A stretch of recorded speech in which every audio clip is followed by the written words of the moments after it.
All right. Happy Friday, everybody. Welcome to All That Jam. I'm here today with JJ Murphy. JJ, how are you doing today?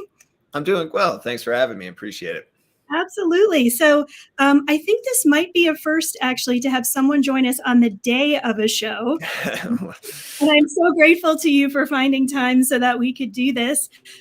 We've been chatting this Absolutely. week. Yeah, I've gotten to talk with a whole bunch of other artists that are going to be part of the Modern Jazz and Soul Festival, which is kicking off this evening in Boulder, of course, organized and presented by the great people over at Roots Music Project. And JJ, you are going to be playing tonight, I believe. Is that right? Yep, tonight at 8:45. Right. Yeah. So, knowing that this is the first of its kind, and also, being local to the scene, I absolutely loved hearing about this festival. And I felt like, yeah, there's actually a need for this, even in an area that has so much live music already. How do you feel about this event and kind of where you fit into all of that? Yeah, absolutely. Well, first of all, I'm looking forward to it because I'll be able to see quite a few outstanding acts tonight and tomorrow as well. And I forget who I even said this to, but it's a little bit of like a collective of this whole scene. And I think it's a pretty interesting representation of it. And I'm really excited to see what comes out of it. Like I'll be able to have different conversations. We'll be backstage with different folks that I haven't been able to see in a little bit, or it's just, how it is. It's like sometimes we're gigging at the same time in different, parts of the city or whatever it might be. So I'm really looking forward to that too, just to see what grows out of this in years to come and what kind of collaborations end up happening. That's something that actually I haven't thought about in that exact way before. And I'm so glad you brought that up. There is, in my opinion, very thriving live music scene out here. And I want to get your take on that in a second. But you're right. The chance to be in the same place as a lot of other artists, many of whom are from the Denver, Boulder area, is a really amazing thing. Even if you already know them, yeah, I mean, everyone's doing their own thing. There probably isn't as much time to spend together or even think about collaborations maybe as you'd like there to be.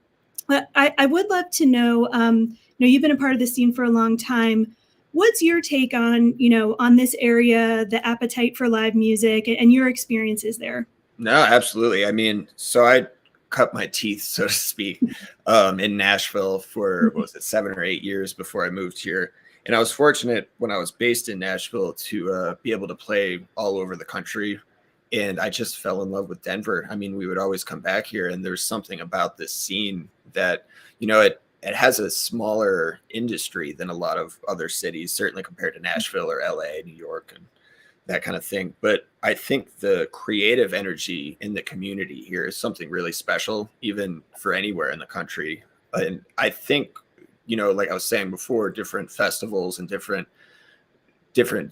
shows or concert series that are happening like this, where you see a lot of different acts get time to be on the same bill on the same night for, at least once a year. It's like, that's a really exciting thing that's going to happen in the scene here. And I think too, it's funny when I first moved here, it seemed like people would talk about Boulder and Denver as if they were separate scenes. And to me, being the new guy in town, so to speak, 5 years now, but it seems like really the whole Front Range of Colorado is a community and is a scene, really. And I think maybe the metropolitan center of that is Denver. But I think we're going to see a lot of the core of this scene in Boulder tonight, so I think it just kind of depends where it's all happening and when the stars align, so to speak. That's a very interesting point about the two cities, which of course are very, close proximity to each other.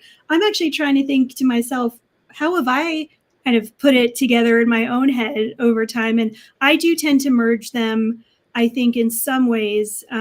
But, in terms of Roots Music Project and what they're doing as a nonprofit, having a venue of their size, I think, is something that was needed. It's one of those things where even with so many amazing venues, a lot of which are still independently owned, to some degree, I think that there is a need for a venue of a certain size that really allows for artists to have opportunities to play. And I was chatting with Danny Kaminsky a couple of days ago, of course, student at CU Boulder. He'll be opening the main stage tonight. And he was saying something really interesting also, which is just having spaces for collaboration and to play out and to kind of have the experiences. I think he made an amazing point of saying to be able to make mistakes in front of people and learn. Sure. It was how that goes. Yeah. It was a really, I think, wonderful, very astute comment. And I appreciated him kind of bringing that up. Yeah, that makes a lot of sense to me. Yeah, it does. And we've talked to a lot of artists who either have been based in Nashville, have moved there. Some of them have moved back here, actually, fairly recently. And, I've been out there, I've been to the Ryman. I used to live in North Carolina, so I was making the rounds. Raleigh didn't have live music for a long time, so I was always seeking it out. And, that to me feels like a songwriter's haven. Sure. Yeah, I'd say that for sure. Is that kind of the focus, so to speak, of a lot of what happens? It's so hard to say because Nashville, I mean, I haven't been there, in 5 years now. So I know it's even grown since I've been there. But I think it's hard to compare Nashville to Denver for sure. They're very different vibes, for lack of a better word. But I think in Nashville, everything's really driven by the industry there. Now, granted, there's so much collaboration that happens in a pool of so many talented musicians, and I was so happy to be a part of it for as many years as I was. But I think the difference to me that I feel here in Denver compared to Nashville is that people really want to see what you have to offer as an artist versus, okay, how can we kind of find our path with this artist to be as commercially successful as we can? And, fair enough. I get it. We all got to make money, right? But I feel like here, a lot of the opportunities presented to me and afforded to me, and I'm really fortunate for them, is really people asking me to be myself and like, what can you bring to the table? And and like I said, there's no industry here compared to Nashville. So a lot of the bands, it's like, they're really out there doing their own thing, making their decisions and kind of doing it the old fashioned way, so to speak, and they're getting funding where they can and different record deals and that sort of thing. But it's still really, it doesn't have the engine of a major label behind it. And I think that has pros and cons, obviously, but I really like the pros of it out here. Awesome. Well, let's talk about your music. This is one of my favorite things to ask artists. How would you describe the kind of music that you make? Wow. It's a hard question. I wish that was a question that I could just have an easy answer to. And it's usually not that easy.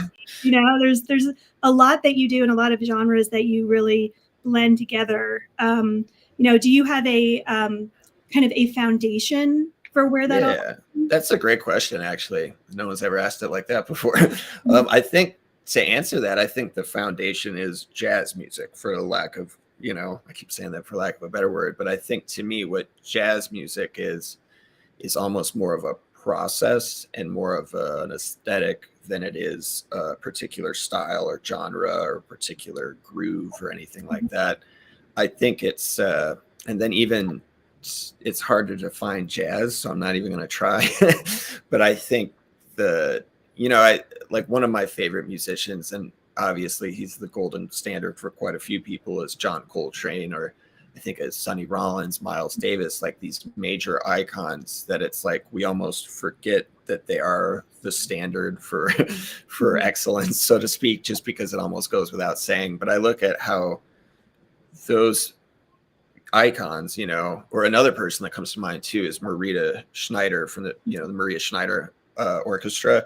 A lot of how she's operating, or how any of these greats are operating, is like they're always catering to what the music needs. We're going to put the music first, we're going to put the art first, and almost listen to that, put it up high and do what it tells us to do and take it from there, and I'm sure all of those people I've mentioned have had conversations with managers and booking agents and record labels and everything, with talking about, the commercial success of things and that kind of thing. But, I think if we kind of hope to follow in their footsteps, I think the music, whatever it comes out, whether it be swing or funk or rock and roll, I think we're serving the music first, and that's to me the gold standard.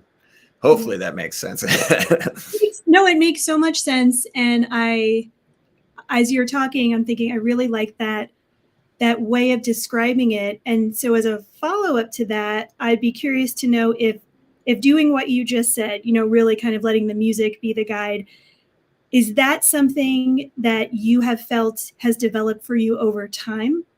Like, how has that changed? Being able to do that, has that changed? Wow. You're asking some intense questions. I would say, well, I'm 35 now, so I feel like I was about to say I'm the oldest I've ever been, but of course I am. But I would say I think me getting kind of like as we mature and evolve as human beings, I think we do the same with music, right? And I think when I got into music school or whatever, those were my heroes back then, Coltrane and so forth, and they still are now. And I think maybe as I've gotten older and hopefully evolved as a musician, I think maybe I can just see that aesthetic clearer, and maybe I can get to it a little bit better than I could yesterday, so to speak. And hopefully tomorrow I'll get to it even better. But, when you're younger too, there's a lot of distractions, and there still is. And I think musicians always talk about, our relation, our ego, right? And I think one thing I went through, and I know a lot of musicians go through, is like, you think of your ego as you're like, I got a big ego because I'm the best or whatever. But I think a lot of us go through things where like, oh my God, I'm just the absolute worst conceivable musician there is. And I think as you grow up maybe a little bit, you kind of start to see yourself more realistically. And I think over the last, hopefully I'm not going on a tangent here, but over the last maybe 5 years or so, I've really started to develop a lot more respect with the listener or the audience itself. Like, how is this coming across to them? And I think to me, in order to put my best foot forward with the audience, I have to be as honest as I can as a musician. And that requires so much self-reflection on how you're playing and how you're conducting yourself and how you're presenting your music, that I think, it's like the only thing you can do is just put that gold standard in front of you and just try to get to that the best you can. And I think over time, I've hopefully gotten a little bit better at it, but man, who's to know? Hopefully that made sense. No, I dig it. So I'm not a musician. As a, long time live music fan, that's my favorite thing to do. When being in the audience and seeing that honesty and all of what you just said happening, first of all, you can feel it. That's good to know. I can. And I think that's something that might be hard to tell in some ways from the stage. I don't know, but I can always tell, if someone's really, or a group, whether it's solo or otherwise, is really pushing to do something new, different, however that appears from the stage. It's like it speaks volumes, I think you can hear that from, I would certainly say as a musician, you can hear that, or you can sense that from the stage. And I think, that's what I was kind of getting at, was the relationship to the audience is something that, for me anyway, it takes a while to mature and develop. And, and it, like anything, like your relationship to the audience and the listener, I think is an integral part of this whole thing, and sometimes that it just takes a while to develop, like anything else, Yeah. But I love it. So I used to have an old radio show years ago, and the name of it was the Barline Shift, which is this kind of obscure jazz term. And I just fell in love with it when I heard it. And essentially it's a skipped note or phrase, something small. And the shift can be accidental. Usually it is accidental, but it could be something purposeful. And there's lots of examples. The fact that there was a name for it. And basically the idea is that whatever that moment is adds authenticity, character, life to the performance, whatever's happening, and I thought, that's what life is. That's what true music is in its purest form, is moments like that, whether you even catch it or not. And to me, that kind of sums up in a lot of ways how I feel about being able, the gift of being able to experience something happening in front of me. And I'm curious, in terms of collaboration, improvisation, whatever you'd want to call it, how do you approach that when you are on stage? Oof, it's a tough one too. I would say, I mean, I know this sounds cliche and it's like maybe the answer for a lot of things, but it's like I try to clear my head as much as I can. And I know if I'm starting to think about anything as opposed to just reacting to what I'm hearing, or if I have maybe a bit of a preconceived notion to what things should sound like or what they should be or what direction they should go, I think that's kind of when I take it in a bad path, or that's when I get in trouble. But I think before we were recording or before we were live, we were talking about Caden too. And I think he's such a good example of, to me, when I see him on the stage playing, or in the few times when I've, shared the stage with him, it just seems like he's a really good example of someone who can clear their head and just be really in the moment and reacting.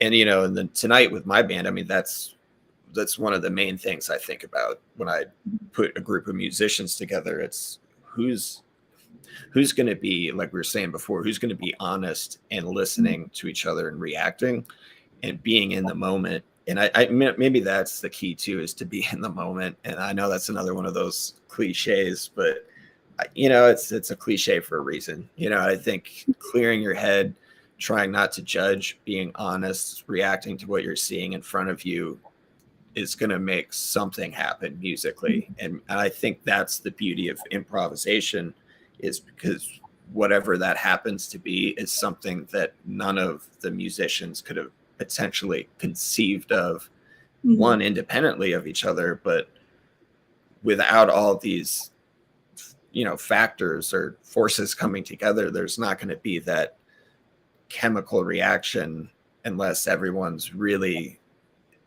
being honest with it and being in the moment. And I think as a musician, you can feel, when things are kind of going one way or another based on someone's intentions. And I think if you can have pure intentions in the moment while you're playing music, I think the listener responds to that. I think that's what the thing is. It's like that live moment. That's the thing, and that's what we're all after. And, I think you get there some nights you don't. That's how it goes. Right on. Yeah, no, totally. And so you mentioned the band that you're going to be playing with tonight. Can you tell us who they are, and then how you're kind of conceptualizing the set that you'll be playing tonight?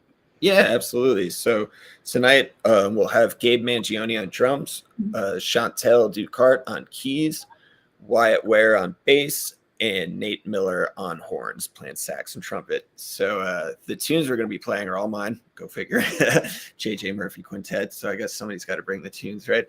But we're doing a few. We'll see how many we have time for. It's a relatively short set, a lot of acts tonight. So we'll be playing all my tunes. Some of them are brand spanking new. We're going into the studio next month with Octave Records here in town to record kind of a quartet record. It's kind of a trio plus a keyboardist, so that makes it a quartet. But we'll be doing some of those, and I'm really excited to put them in front of an audience for the first time and kind of have that missing piece of the listener to see how see what kind of chemical reaction we can make tonight. Hey, I think it's always great to get a little road test in there, and just have a chance to see how you expand on maybe some of those when you're in front of people. And I would imagine, and I've talked to a number of artists about festival sets in general, and what a great thing festivals are, because it is that really always such a unique mix, and you're never going to really have the same experience twice, even if you play the same festival multiple times. But I would think that putting together a festival set does require some extra thinking, or different kinds of thinking about it. Would you agree with that? No, 100%. I mean, we were literally just talking about that last night at rehearsal, but just due to the time, we've got 45 minutes. A lot of the times when we play, usually a set will be like, an hour and a half or a little bit longer. But for tonight, we just had to be a little bit more specific on who's going to solo on what tunes. And that was a fun conversation. And, I got to be honest, one of the new ones is kind of hard. I didn't mean to write such a challenging piece. It just kind of came out that way. But I was so impressed with how well everyone made the changes, so to speak, and just nailed it. So I'm so excited to put that in front of an audience tonight to kind of see to bring it to life in that aspect. But yeah, I think, with festival sets, it just depends. On this one, it feels really special in the sense that it's a festival, but it's in, a listening room environment for, and I think that's going to make things more, sometimes when you play on these larger stages, and you're trying to do more of an in the moment thing, it feels like the audience is far away, and how are they reacting? You can't feel their energy in the same way you can when you're, their tables are right up front to the stage. Yeah. So I think there's something really special about that. Yeah, I've had to kind of keep reminding myself, when I'm envisioning this festival, to not think about the band shell or other places where I would typically associate in Boulder with seeing it. That's what I was thinking too, the band shell. Yeah, but you're right, and it is so intimate. I would love to talk a little bit about songwriting. So you just mentioned a tune that you've been working on, and process. This is something that is endlessly fascinating to me, and always has been. Do you have a particular process for when you approach songwriting? It changes over time. I think lately it's been a lot of get up and try to write it first thing in the morning and then go about my day, come back to it at night kind of thing. I feel like a lot of the songs I write, they seem to kind of be in my head already, so to speak. And I think a lot of the tunes we'll be playing tonight really, I know it's another cliche, but they felt like they wrote themselves. I kind of first thing in the morning, I'm like, what is this I'm hearing? I just sit down at the guitar and kind of start to play it. And it almost isn't so much like I'm coming up with something as much as it feels like maybe I'm recalling something I've heard before and I'm trying to remember how it goes. So one of the ways I practice is to try to learn a tune from memory. So that, I keep almost saying so to speak, so I'm cutting myself off. But I'll learn a song, maybe, it might be a Beatles song or anything, right? That I'll try to put together in my head what it is and then play it on the guitar. And I think my writing process has almost become the same thing, but what I feel like I'm trying to remember how it goes, it's actually a song that doesn't exist yet. It's just kind of working its way out through my brain one way or another. And I think a lot of musicians and creatives and that sort of thing, it's kind of a similar process. I think, I put so much music in and then something's got to come back out. You know what I mean? So it's like, I've been listening to a lot of Venezuelan folk music, and I don't know how it's coming out, but I know it's coming out. You know what I mean? It's like what goes in is going to come back out one way or another. Well, so that's true. And I love, I always love being kind of turned on to different musical styles, music from different parts of the world, that a lot of things can feel very familiar, but also carry their local context and culture with them. I think that's a really special thing when you find something that it's like it connects, but it's also something new. I just was turned on to a Thai drummer. Oh, okay. Just released a new album, and as I'm saying that, I'm like, I need to go and make sure I find the name, because I was just so kind of amazed that I was hearing something, an album that had just come out, and I felt like, okay, like this is absolutely incredible stuff. And so let's check that out. Yeah, I'll have to send you a link. It's funny because I'm actually appreciate it. Right now. Let's see, date added. I'll be able to find this. Yeah. Yeah. And so that's a really, I think, a cool thing. And these days, of course, we could find pretty much anything we want, at any time. So there's so much out there. Right. For you, what would you say is the best way for people to find your music or find out kind of what you're up to? Yeah, sure. I mean, I've got a website, Instagram, social media, and all that, and we're on Spotify. So I know this sounds kind of lame, but honestly, if you just search JJ Murphy music or anything like that, or guitar, or just I think JJ Murphy, I come up pretty quick.